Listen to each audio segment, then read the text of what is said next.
Next topic వెళ్దాం. Next topic ఏంటంటే ఇప్పుడు ఆంధ్రప్రదేశ్లో హాట్ టాపిక్గా కల్తీ లిక్కర్ కేసు ఉంది.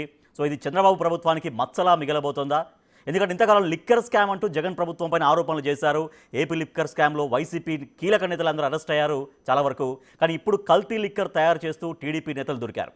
సో కల్తీ లిక్కర్ కేసు పొలిటికల్గా ఎలాంటి ఎఫెక్ట్ చూపించబోతుంది, ఈ అంశం పైన మాట్లాడదాం. ఎస్ నాగేశ్వర్ గారు, సో గతంలో వైసీపీ ప్రభుత్వం పైన లిక్కర్ స్కామ్ అంటూ మాట్లాడినటువంటి వాళ్ళు ఇవాళ టీడీపీలో ఉన్నటువంటి కొంతమంది నాయకులు ఏకంగా కల్తీ మద్యం తయారు చేస్తూ దొరికిపోయారు. సో ఇది టీడీపీ పార్టీ పైన, ప్రభుత్వం పైన, కూటమి ప్రభుత్వం పైన ఎంత ఎఫెక్ట్ చూపించే అవకాశం ఉంటుంది?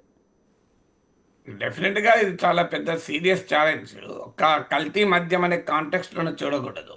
మీకు ఇటీవల ఏబిఎన్లో ఒక డిస్కషన్లో మాట్లాడుతూ జనసేన నాయకుడు శివశంకర్ అంటున్నాడు, మీరు క్షేత్రస్థాయికి వెళ్తే ప్రజలే మాట్లాడుకుంటున్నారు, మట్టిలో ఎవరెవరికి ఎంత వాటా వస్తుంది, గనుల్లో ఎవరికి ఎంతెంత వాటా వస్తుంది, అక్రమ క్వారీలలో ఎంతెంత వాటా వస్తుంది అని.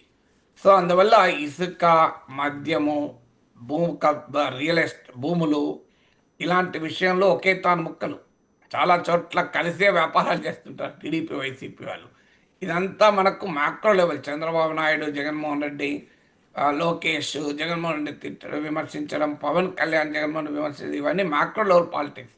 రాజకీయాల్లో ఒకే తాను ముక్కలు. దానికి ఉదాహరణలు ఏంటంటే, ఈ పార్టీలో ఉన్నవాళ్ళు ఆ పార్టీలో చేరుతుంటారు, ఆ పార్టీలో ఉన్నవాళ్ళు ఈ పార్టీలో చేరుతుంటారు. ఇప్పుడు జగన్ ప్రభుత్వంలో మంత్రులుగా పనిచేసి టీడీపీ విమర్శలు ఎదుర్కొన్న వాళ్ళు ఇవాళ మీకు చంద్రబాబు నాయుడు ప్రభుత్వంలో మంత్రులుగా లేరా?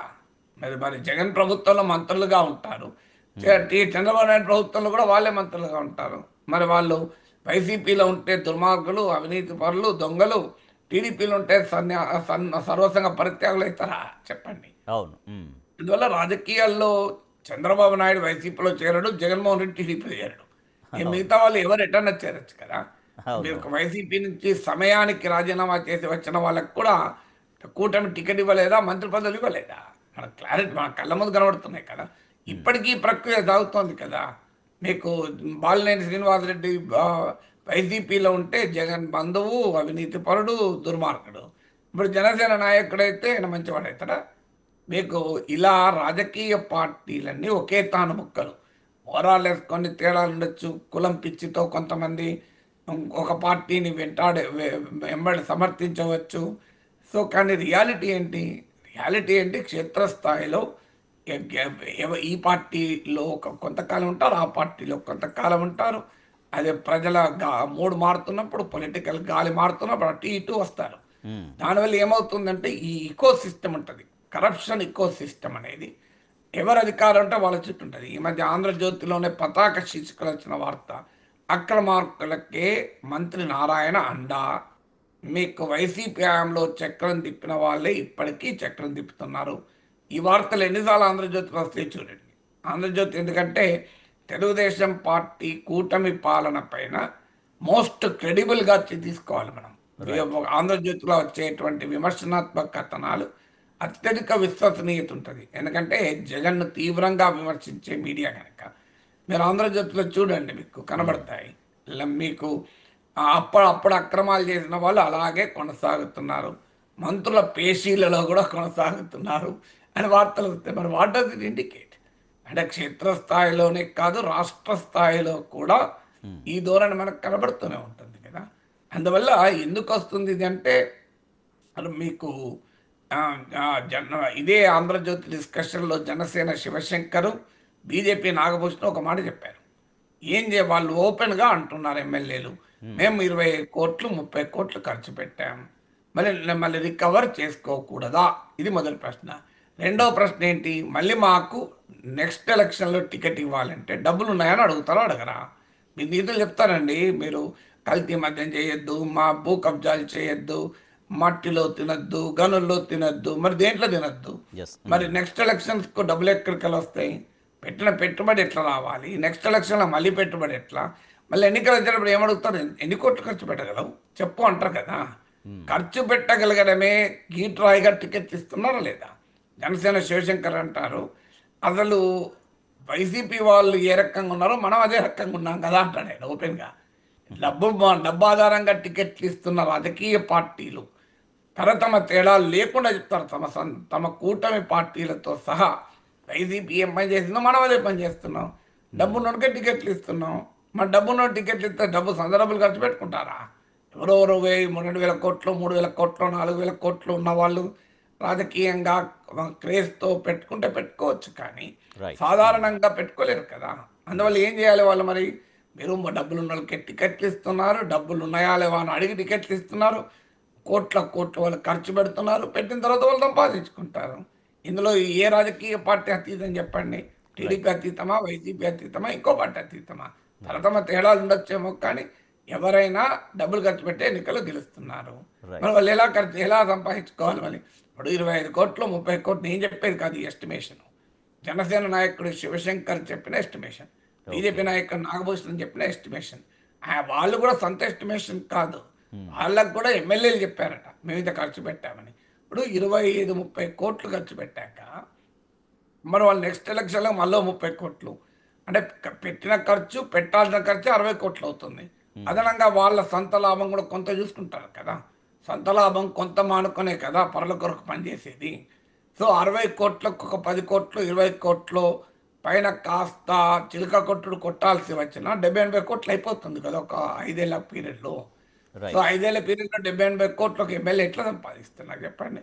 మద్యంలో కల్తీ లేకుండా సంపాదించగలుగుతాడా? ప్రాక్టికల్గా సాధ్యమా? మీకు భూములు ఆక్రమించకుండా సంపాదించగలుగుతాడా? ప్రభుత్వ భూముల్ని లేదు, ఇసుక అక్రమంగా రవాణా చేయకుండా సంపాదించగలుగుతాడా? ఖనిజ నిక్షేపాలను కొల్లగొట్టకుండా, భూగర్భాన్ని కొల్లగొట్టకుండా సంపాదించగలుగుతాడా? ఎడగ సంపాదిస్తారండి. సొంతగా పరిశ్రమలు పెట్టో సొంత వ్యాపారాలు చేసి సంపాదించింది ఎవరు తగలేసుకోరు కదా. ఆస్తులు తగలేసుకున్న నాయకులు ఉండొచ్చు, అందరు నాయకులు మనం అలా చెప్పలేము. ఇప్పుడు మీకు బుచ్చయ్య చౌదరి లాంటి నాయకుడు ఉన్నాడు రాజమండ్రిలో, తెలుగుదేశంలో చాలా సీనియర్ నాయకుడు. ఆయన ఇప్పుడు 30-40 ఏళ్ల క్రితం కూడా వాళ్ళ కుటుంబం ఇన్కమ్ ట్యాక్స్ కట్టేది, 50 ఏళ్ల క్రితం కూడా. అలాంటి కుటుంబం మొత్తం ఆయన తన ఆస్తులు కరగబెట్టి రాజకీయాల్లో ఉన్నాడు పాప ఇప్పటికీ కూడా. ఏం సాధించాడు పాపం? ఆయన మంత్రి పదవి కూడా రాలేదు. అంత సీనియర్ నాయకుడు, అంత అనుభవజ్ఞుడు, చాలా అవగాహన ఉన్నటువంటి నాయకుడు, హైలీ రెస్పెక్టబుల్ లీడర్, పార్టీలకు అతీతంగా రాజకీయాలకు అతీతంగా అత్యంత గౌరవం పొందిన నాయకుడు. ఎన్టీ రామారావు కూడా సన్నిహితంగా పనిచేశాడు. ఏం తెలుగుదేశంలో మంత్రి కాగలిగిందా? సో ఏమైంది? సొంత పైసలు ఖర్చు పెట్టుకొని రాజకీయాలు చేశాడు కదా. తెలుగుదేశంలో కూడా చాలా మంది ఉన్నారు, సొంతగా డబ్బులు ఖర్చు పెట్టుకొని రాజకీయం చేసే వాళ్ళు చాలా మంది ఉన్నారు, కానీ వాళ్ళకి ఏం గుర్తింపు వస్తలేదు కదా. పవర్ బ్రోకర్లకి గుర్తింపు వచ్చేది కదా.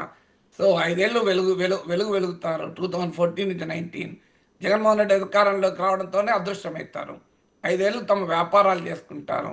సరిగ్గా మళ్ళీ ఎన్నికలకు ముందు మళ్ళీ ప్రత్యక్షమవుతారు. నేను పేర్లు చెప్పడం బాగుండదు, కానీ అందరికి తెలియదా ఇది? మరి జగన్మోహన్ రెడ్డి అధికారంలో ఉన్నప్పుడు సగటు తెలుగుదేశం కార్యకర్త తన్నులు తింటుంటే, కేసులు అనుభవిస్తుంటే, ఇబ్బందులు పడుతుంటే ఎక్కడా కనిపించని ఘరానా డబ్బున్న వాళ్ళు సడన్గా ఎన్నికల ముందు ప్రత్యక్షం అవుతున్నారు కదా. మళ్ళీ వాళ్ళే మంత్రులు అవుతున్నారు కదా.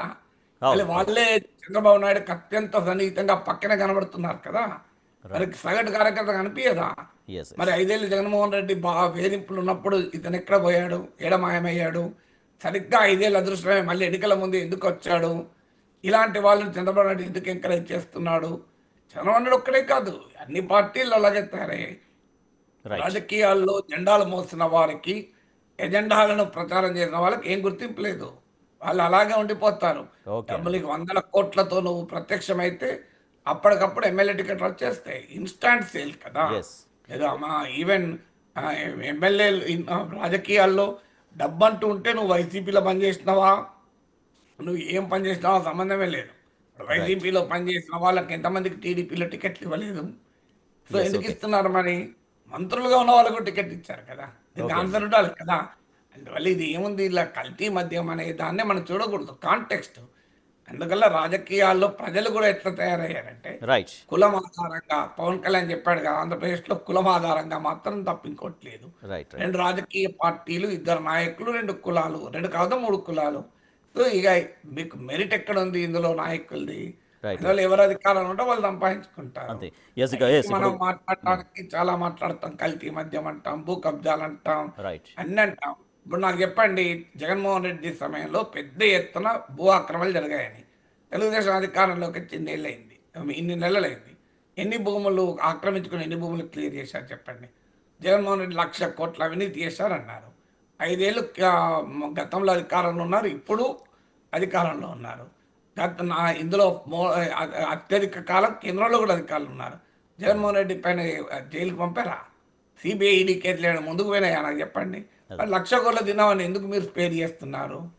1,00,000 కోట్ల తిన్నామని కక్కించాలి కదా. రాజకీయ నాయకులు, తెలుగుదేశం నాయకులు ఎంతమంది ఉపన్యాసాలు ఇవ్వాలి? 1,00,000 కోట్లు కక్కించి ప్రజలకు పంచుతామన్నారా లేదా? మీరు ఎవరిని కక్కించారు, ఎంత పంచారు చెప్పండి నాకు. అందువల్ల ఇవన్నీ ప్రజల్ని మనం అంగిల్ షర్ట్లు నింపుకుంటారు పాపం అభిమానులు సోషల్ మీడియాలో ఉండి, కులం పిచ్చితోనో మరో పిచ్చితోనో సో ప్రజలైతే అన్ని గమనిస్తూ ఉంటారు. రైట్ దేనికైనా రెడీ అవుతారు. కానీ రియాలిటీ ఏంటి? Right so AP liquor scam అంటే జగన్ ప్రభుత్వంలో లిక్కర్ స్కామ్ అయినా సరే, ఇప్పుడు ఆంధ్రప్రదేశ్లో కల్తీ మద్యం తయారు చేస్తూ దొరికిన వాళ్ళని సరే, వాళ్ళు కొంతమంది వ్యక్తుల వల్ల వారికి మాత్రమే నష్టం ఉంటుందని ప్రజలు గమనిస్తారని చెప్తున్నారు. అలాగే రాజకీయ పార్టీలన్నీ ఒకే తాను ముక్కలని కూడా చెప్తున్నారు ప్రొఫెసర్ నాగేశ్వర్ గారు.